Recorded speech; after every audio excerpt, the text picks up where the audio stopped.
Hello everybody, welcome to this session. గత వీడియోలలో మనం హార్డ్వేర్ మరియు సాఫ్ట్వేర్ అనేటువంటి టాపిక్ గురించి డిస్కస్ చేయడం జరిగింది. ఇక ఈ వీడియోస్ అన్నీ కూడా మీ అందరికీ నోటిఫికేషన్ రూపంలో రావాలంటే ఈ ఛానల్ని ఎస్హెచ్ టెక్నాలజీస్ అనేటువంటి ఈ ఛానల్ని సబ్స్క్రైబ్ చేయండి. తర్వాత దాని పక్కనే ఉన్నటువంటి బెల్ ఐకాన్ని కూడా యాక్టివేట్ చేసుకుంటే ఈ అప్లోడ్ అయిన వెంటనే మీకు ఈ క్లాసెస్ అనేటువంటి మీకు నోటిఫికేషన్ రూపంలో వస్తాయి. కాబట్టి మీరు లింక్ కోసం వెయిట్ చేయకుండా ప్రతి క్లాస్ అప్లోడ్ చేసిన వెంటనే మీకు నోటిఫికేషన్ రూపంలో రావాలంటే ఛానల్ని సబ్స్క్రైబ్ చేయండి. తర్వాత దాని పక్కనే ఉన్నటువంటి బెల్ ఐకాన్ని యాక్టివేట్ చేయండి. ఇక ఈ సెషన్లో మనం డిస్కస్ చేయబోయేటువంటి టాపిక్ ఏంటంటే హ్యూమన్ వేర్. కంప్యూటర్లో దాని ద్వారా మనం పని చేయించాలంటే హార్డ్వేరు, సాఫ్ట్వేరు, దాంతోపాటుగా కంప్యూటర్ని ఉపయోగించుకునేటువంటి హ్యూమన్ బీయింగ్స్ కూడా అవసరమే. ఎవరైతే హ్యూమన్ బీయింగ్స్ కంప్యూటర్ని వాడుకుంటున్నారో వాళ్ళని ఏమంటారంటే హ్యూమన్ వేర్ అని చెప్పేసి అని పిలుస్తూ ఉంటాం. జనరల్గా ఈ కంప్యూటర్ని వాడుకునేటువంటి హ్యూమన్ బీయింగ్స్ కొంత స్కిల్డ్ పర్సన్స్ అయి ఉండాలి.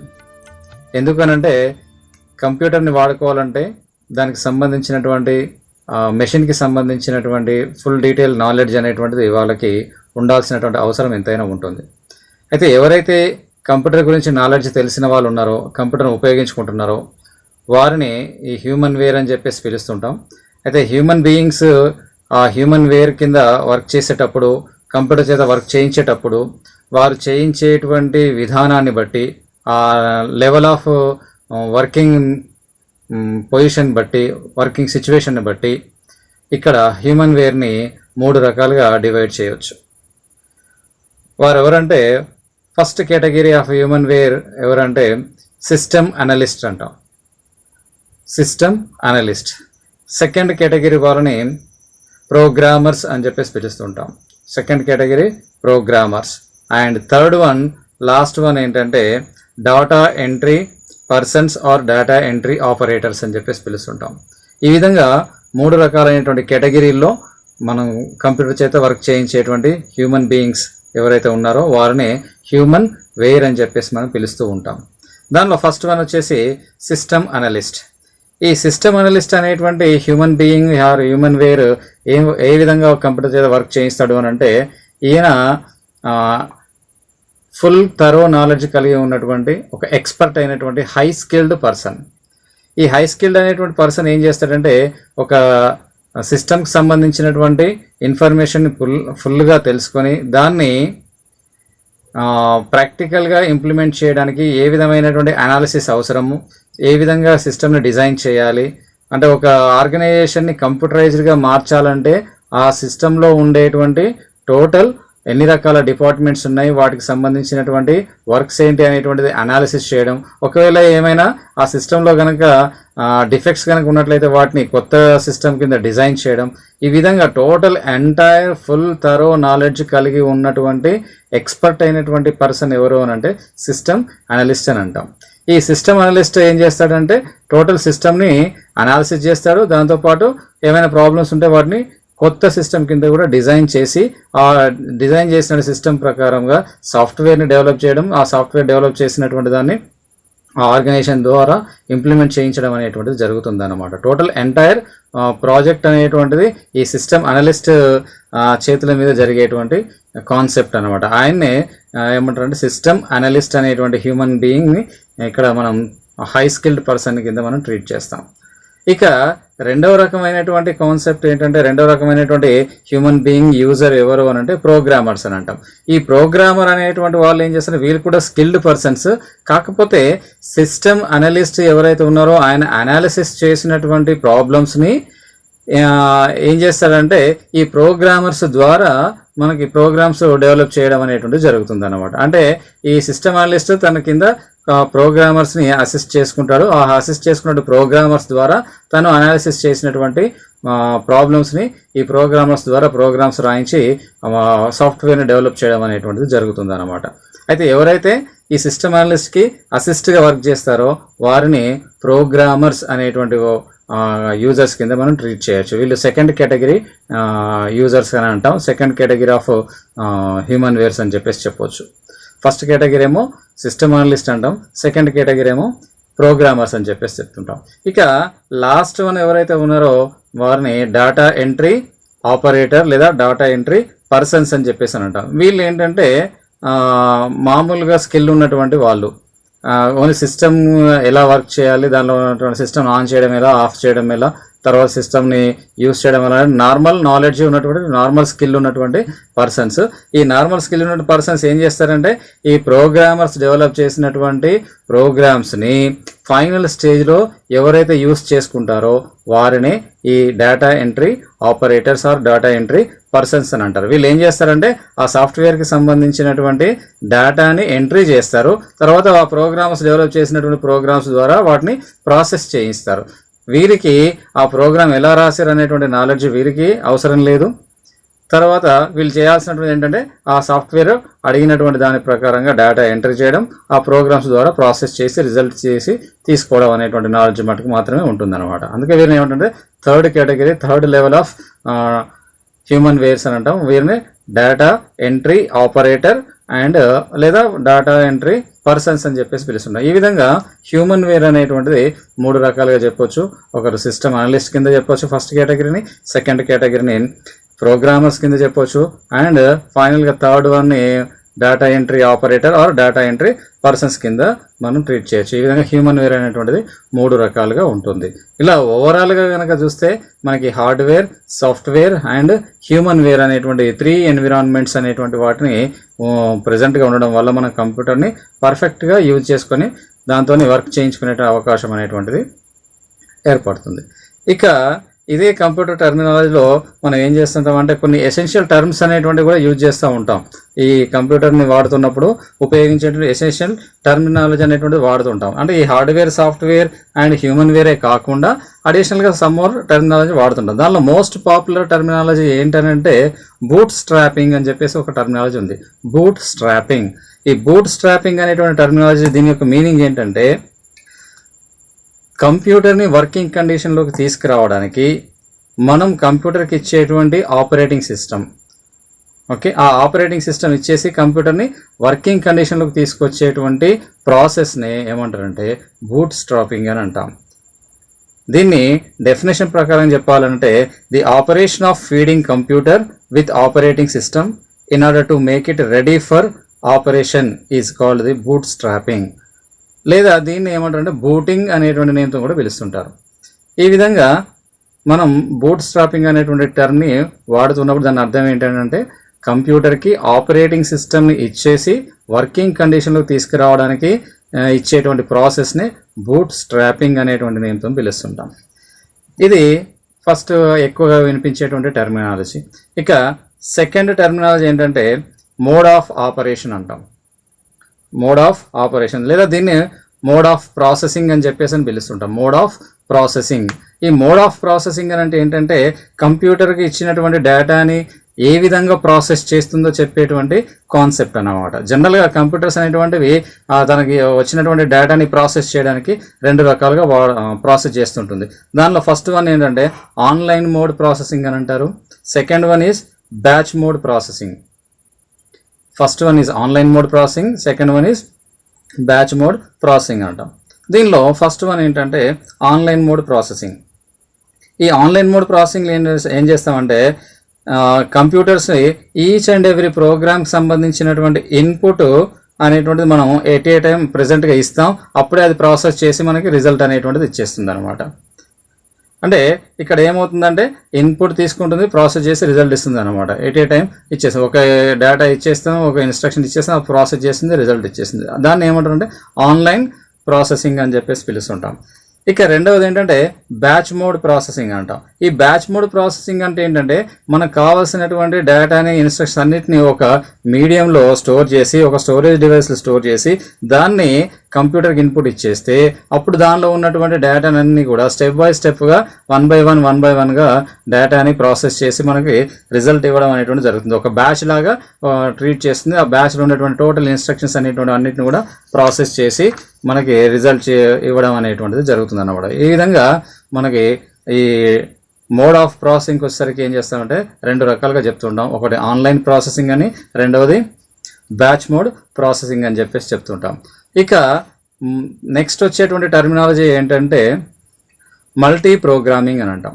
Multi programming. ఈ మల్టీ ప్రోగ్రామింగ్ అనేటువంటిది ఏంటంటే ఒక టెక్నిక్.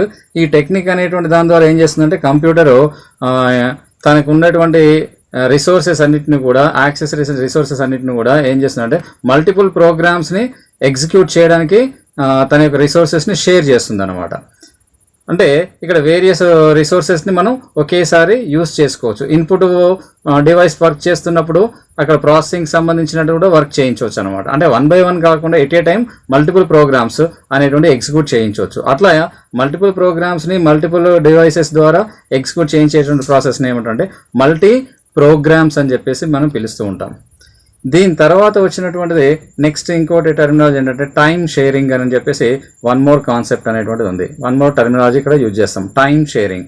ఈ టైం షేరింగ్ అనేటువంటిది ఏంటంటే ప్రాసెసర్ తనకు ఉన్నటువంటి ఎగ్జిక్యూషన్ టైం ఏదైతే ఉందో ఆ టైంని డిఫరెంట్ టాస్క్లకి డివైడ్ చేస్తుంది, షేర్ చేస్తుంది అనమాట. ఆ షేర్ చేస్తున్నటువంటి టైంని ద్వారా ఏమవుతుందంటే 2-3 టాస్క్ని ఎట్ ఏ టైం ఏం చేస్తుందంటే కొన్ని సెకండ్లు ఒక టాస్క్కి, కొన్ని సెకండ్లు ఒక టాస్క్కి, కొన్ని సెకండ్లు ఇంకో టాస్క్కి షేర్ చేస్తుంది. అంటే ఏమవుతుందంటే ఈ 3 టాస్క్లు ఎట్ ఏ టైం ఎగ్జిక్యూషన్లో ఉంటాయి. కాకపోతే 1 by 1 వస్తున్నట్టు కొంత టైం అనేటువంటిది ఫస్ట్ టాస్క్ ఉంటుంది, కొంత టైం సెకండ్ టాస్క్, కొంత టైం థర్డ్ టాస్క్ అనేటువంటి వచ్చేసింది. దాంతో ఏమవుతుందంటే 3 ఎట్ ఏ టైం ఎగ్జిక్యూట్ అవుతున్నటువంటి కాన్సెప్ట్ అనేటువంటిది వచ్చేసింది. అంటే మనకి ఏం కనిపిస్తుంది, 3 ఎట్ ఏ టైం వర్క్ చేస్తున్నట్టు అనిపిస్తుంది. ఆ విధంగా ప్రాసెసర్ తనకు ఉన్నటువంటి టైం ఏం చేస్తుందంటే డివైడ్ చేసి షేర్ చేయడం అనేటువంటి కాన్సెప్ట్ ఏదైతే ఉందో దాన్ని టైం షేరింగ్ కాన్సెప్ట్ అని అంటాం. ఇవి ఎట్ ఏ టైం మనం 3-4 టాస్క్ని కంప్లీట్ చేసేటువంటి అవకాశం అనేటువంటిది వచ్చేటువంటి కాన్సెప్ట్ అనమాట. ఇక నెక్స్ట్ ఇంకొకటి వచ్చేటువంటిది ఏంటంటే రియల్ టైం ప్రాసెసింగ్. ఈ రియల్ టైం ప్రాసెసింగ్ అనేటువంటిది ఏంటంటే ఇది ఇమీడియట్ రెస్పాండ్ అనమాట. Immediate response. ఇది ఏం చేస్తుంటే కొంతమంది యూజర్స్ ఏం చేస్తారంటే తను వాడుతున్నటువంటి టాస్క్లకి ఏంటంటే ఇమీడియట్ రెస్పాండ్ కావాలి. ఫర్ ఎగ్జాంపుల్ రైల్వే రిజర్వేషన్ ఉందనుకోండి, రైల్వే రిజర్వేషన్లో మనం టికెట్ బుక్ చేస్తున్నప్పుడు ఏమైనా కావాలంటే అది ఇమీడియట్ రెస్పాండ్ అయ్యి మనకి వేకెన్సీ పొజిషన్ ఉందా లేదా, సీట్ అలా అయిందా లేదా అనేటువంటిది ఇమీడియట్ రెస్పాండ్ అనేటువంటిది కావాలి. ఈ విధంగా రియల్ టైంలో మనకి ఇమీడియట్ రెస్పాన్స్ అనేటువంటి వచ్చే విధంగా ఉపయోగించేటువంటి కాన్సెప్ట్ ఏమిటంటే రియల్ టైం ప్రాసెసింగ్ అని చెప్పేసి అని వాడుతూ ఉంటారు. ఈ రియల్ టైం ప్రాసెసింగ్ అనేటువంటి దాన్ని కూడా ఎక్కువ టర్మినాలజీ మనం యూస్ చేస్తూ ఉంటాం. ఇక నెక్స్ట్ వన్ మోర్ టర్మినాలజీ ఏంటంటే సోర్స్ ప్రోగ్రామ్ అని చెప్పేసి అని అంటాం. Source program. ఈ సోర్స్ ప్రోగ్రామ్ అనేటువంటిది ఏంటంటే మనము హై లెవెల్ లాంగ్వేజ్ని యూస్ చేసి ఏదైతే ప్రోగ్రామ్స్ మనం రాసామో ఆ రాసినటువంటి ప్రోగ్రామ్ యూజర్కి, ప్రోగ్రామర్కి అర్థమయ్యేటువంటి లాంగ్వేజ్లో ఉండేటువంటి ప్రోగ్రామ్ ఏదైతే ఉంటుందో దాన్ని సోర్స్ ప్రోగ్రామ్ అని చెప్పేసి పిలుస్తుంటాం. యూజర్కి అండర్స్టాండింగ్ అయ్యేటువంటి ప్రోగ్రామింగ్ని సోర్స్ ప్రోగ్రామ్ అని చెప్పేసి అంటాం. ఇది కంప్యూటర్కి అర్థమయ్యేటువంటిది కాదు. కంప్యూటర్ డైరెక్ట్గా దీన్ని ఎగ్జిక్యూషన్ అనేటువంటిది చేయదు. కంప్యూటర్కి ఈ ప్రోగ్రామ్ అనేటువంటి అర్థం కాదు. ఎందుకంటే ఇది యూజర్కి అర్థమయ్యేటువంటి లాంగ్వేజ్లో, హై లెవెల్ లాంగ్వేజ్లో ఉన్నటువంటి ప్రోగ్రామ్ కాబట్టి, రైట్. దీన్నే సోర్స్ ప్రోగ్రామ్ అని చెప్పేసి అని పిలుస్తుంటాం. ఇక నెక్స్ట్ వన్ మోర్ ఏంటంటే ఆబ్జెక్ట్ ప్రోగ్రామింగ్. ఆబ్జెక్ట్ ప్రోగ్రామ్ అంటాం. ఈ ఆబ్జెక్ట్ ప్రోగ్రామ్ అనేటువంటిది టర్మినాలజీ ఎప్పుడు వాడుతున్నాం అంటే ఏదైతే మనం సోర్స్ ప్రోగ్రామ్ రాస్తామో ఆ రాసినటువంటి ప్రోగ్రామ్ని ట్రాన్స్లేటర్ ప్రోగ్రామ్ ద్వారా ట్రాన్స్లేట్ చేయించి మెషిన్ లాంగ్వేజ్లో కన్వర్ట్ చేసినటువంటి ప్రోగ్రామ్ ఏదైతే ఉంటుందో దాన్నే ఆబ్జెక్ట్ ప్రోగ్రామ్ అని చెప్పేసి పిలుస్తుంటాం. ఈ ఆబ్జెక్ట్ ప్రోగ్రామ్ అనేది డైరెక్ట్గా కంప్యూటర్కి అర్థమయ్యేటువంటి లాంగ్వేజ్లో ఉండేటువంటి ప్రోగ్రామ్. అది ఏమవుతుందంటే కంప్యూటర్ డైరెక్ట్గా ఎగ్జిక్యూట్ చేస్తూ ఉంటుంది. దాన్ని ఆబ్జెక్ట్ ప్రోగ్రామ్ అని అంటాం. అంటే ఇప్పుడు సోర్స్ ప్రోగ్రాము ట్రాన్స్లేటర్ ప్రోగ్రామ్ ద్వారా ఆబ్జెక్ట్ ప్రోగ్రామ్ రూపంలోకి మారిపోతుంది అన్నమాట. ఇక నెక్స్ట్ వన్ మోర్ టర్మినాలజీ ఏంటంటే జనరేషన్స్ ఆఫ్ లాంగ్వేజెస్ అంటాం. Generations of languages. ఈ జనరేషన్స్ ఆఫ్ లాంగ్వేజెస్ అంటే ఏంటంటే ఫస్ట్ కంప్యూటర్స్ డెవలప్ చేసినప్పుడు వచ్చినటువంటి లాంగ్వేజ్లు ఏవైతే ఉన్నాయో, మెషిన్కి అర్థమయ్యేటువంటి లాంగ్వేజ్ ఏదైతే ఉందో, మెషిన్ లాంగ్వేజ్ని దాన్ని ఫస్ట్ జనరేషన్ లాంగ్వేజ్ అంటాం. First generation language is a belongs to the machine language. దాని తర్వాత సింప్లిఫై అవుతూ యూజర్ ఫ్రెండ్లీగా ఉండే విధంగా ఇన్స్ట్రక్షన్స్ ప్రిపేర్ చేసే దాని క్రమంలో డెవలప్ చేసినటువంటి లాంగ్వేజ్ ఏదైతే ఉందో దాన్ని అసెంబ్లీ లాంగ్వేజ్ అని అంటాం. అది second generation language. Second generation లాంగ్వేజ్ని అసెంబ్లీ లాంగ్వేజ్ని సెకండ్ జనరేషన్ లాంగ్వేజ్ కింద ట్రీట్ చేస్తాం. దాని తర్వాత హై లెవెల్ లాంగ్వేజ్ అనేది డెవలప్ చేశారు. ఆ హై లెవెల్ లాంగ్వేజ్ వచ్చినటువంటి ఆ లాంగ్వేజ్ని ఏమంటారు అంటే థర్డ్ జనరేషన్ లాంగ్వేజెస్ అని చెప్పేసి పిలుస్తుంటాం. దాని తర్వాత నెక్స్ట్ స్పెషల్ యూటిలిటీ ప్రోగ్రామ్స్ అనేటువంటి అప్లికేషన్ సంబంధించిన సాఫ్ట్వేర్ డెవలప్ చేయడం జరిగింది. వీటిని ఫోర్త్ జనరేషన్ లాంగ్వేజ్ కింద పిలవడం అనేటువంటిది జరుగుతుంది. అయితే ఇక్కడ జనరేషన్స్ ఆఫ్ లాంగ్వేజెస్ పెరుగుతూ ఉన్నప్పుడు ఏమవుతుందంటే కంప్యూటర్కి యూజర్కి మధ్య రిలేషన్షిప్ అనేటువంటిది ఏంటంటే ఈ ఫ్రెండ్షిప్ అనేటువంటి పెరుగుతూ ఉంది, అంటే ఈజీ అవుతున్నాయి. జనరేషన్స్ పెరిగిన కొలది యూజర్ ఫ్రెండ్లీ సాఫ్ట్వేర్ కింద డెవలప్ చేయడం అనేటువంటిది జరిగింది అనమాట. ఇక హ్యూమన్ వేర్ పైన మనకి ఎగ్జామ్ పాయింట్ ఆఫ్ వ్యూలో వచ్చేటువంటి క్వశ్చన్స్ గురించి ఇప్పుడు డిస్కస్ చేద్దాం. ఫస్ట్ ఆఫ్ ఆల్ ఈ హ్యూమన్ వేర్ పైన వచ్చేటువంటి క్వశ్చన్స్లలో ముఖ్యమైనటువంటి క్వశ్చన్ ఏంటంటే define human ware, briefly explain అని. Define human ware, briefly explain. మరి ఈ క్వశ్చన్కి ఆన్సర్ ఏం రాయాలి అని అంటే, ఏం రాస్తే మనకి మంచి స్కోర్ అనేది వస్తుందంటే హ్యూమన్ వేర్ అంటే ఎవరు, తర్వాత హ్యూమన్ వేర్లో వాళ్ళ స్కిల్స్ని బట్టి ఎన్ని రకాలుగా డివైడ్ చేశారు, ముగ్గురి గురించి ఎక్స్ప్లెయిన్ చేస్తే సరిపోతుంది అనమాట. అంటే హ్యూమన్ వేర్ అంటే కంప్యూటర్ యొక్క యూజర్స్ని హ్యూమన్ వేర్ అంటున్నాం. తర్వాత వీరిని 3 కేటగిరీస్ కింద డివైడ్ చేస్తున్నారు. ఒకటేమో సిస్టమ్ అనలిస్ట్, రెండవది ప్రోగ్రామర్స్, మూడవదేమో డేటా ఎంట్రీ ఆపరేటర్ లేదా డేటా ఎంట్రీ పర్సన్స్ అని చెప్పేసి. ఈ విధంగా వారి ముగ్గురి గురించి కనుక మనం ఎక్స్ప్లెయిన్ చేయగలిగితే ఫుల్ మార్క్స్ అనేటువంటి మనం గెయిన్ చేయవచ్చు. ఇది ఫస్ట్ క్వశ్చన్ అని చెప్పేసి అనొచ్చు.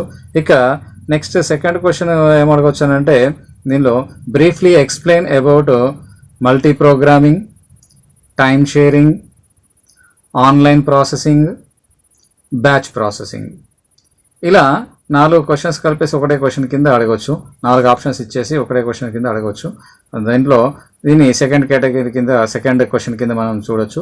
దానిలో మల్టీ ప్రోగ్రామింగ్ కాన్సెప్ట్ అంటే ఏంటి బ్రీఫ్లీ ఎక్స్ప్లెయిన్ చేయాల్సి ఉంటుంది. తర్వాత టైమ్ షేరింగ్ అంటే ఏంటి అనే డెఫినేషన్ రాసి దాని గురించి ఎక్స్ప్లెయిన్ చేయాల్సి ఉంటుంది.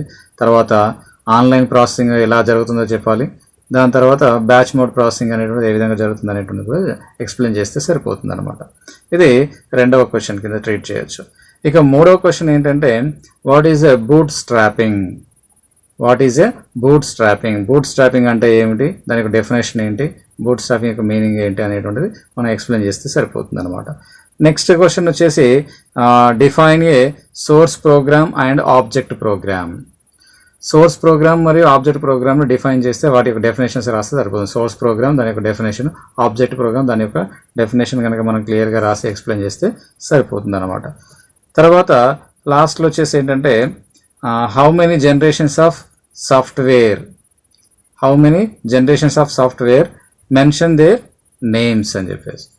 అంటే సాఫ్ట్వేర్ యొక్క జనరేషన్స్ ఎన్ని రకాలుగా ఉన్నాయి, వాటి యొక్క పేర్లు మెన్షన్ చేయండి అని చెప్పేసి క్వశ్చన్ అనేటువంటిది అడగవచ్చు. దానికి ఏం చేస్తాము, 4 జనరేషన్స్ ఉన్నాయి. అందులో ఫస్ట్ జనరేషన్ సాఫ్ట్వేర్ని మనం మెషిన్ లాంగ్వేజ్ కింద ట్రీట్ చేస్తాం. తర్వాత సెకండ్ జనరేషన్ సాఫ్ట్వేర్ని